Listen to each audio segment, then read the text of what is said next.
I'm Grace Reeder alongside Rachel Vigil here for CTV Sports at the new on-campus stadium for the first regular season game this year. Rachel, it was a huge blowout, 58 Rams, 27 Oregon State, and that's not what we were talking about at halftime. It was 24 Rams, 20 Oregon State, so the second half was a pretty crazy game. Honestly, I think our defense, too, really showed up in the second half. We had a bunch of interceptions. It just seemed like they were more into the game all together. I felt like the first half we were kind of dying when our defense took the field.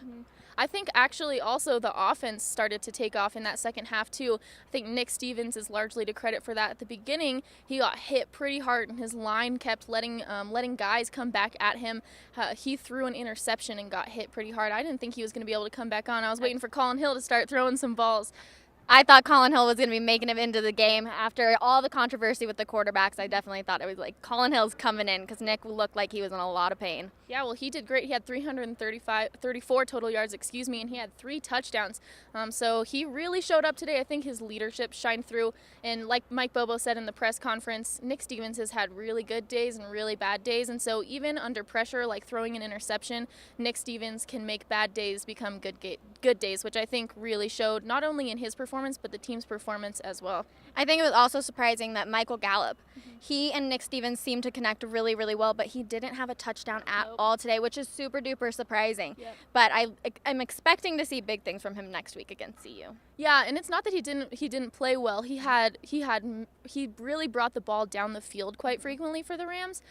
Dietrich Clark, playmaker. Yeah. Dietrich Clark had a touchdown, so they threw Oregon State off with that, which, I thought that was kind of nice. He got thrown in there, got to make a play.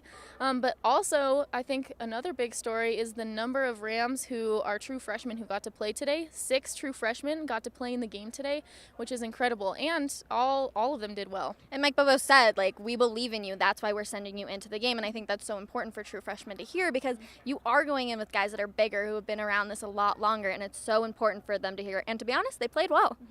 Well, today was an incredible first day in the stadium. I think that this will definitely carry momentum for the Rams, especially going into CU. One thing that they do need to improve on is their special teams, who gave away 10 points today, and against CU, that's not going to be something that they can do and come away with a win 58-27.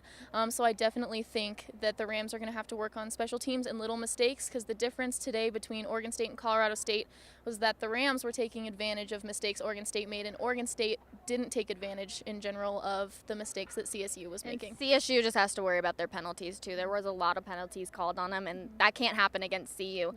CU is a good football team, and a lot of people are counting them out because of their DBs leaving for the NFL, but they're still a good football team, and Coach Mack over there is fantastic. Absolutely. Well, we will be bringing you that CU game Friday, so definitely stay tuned for that. Also, check out our show on Monday, Double Trouble.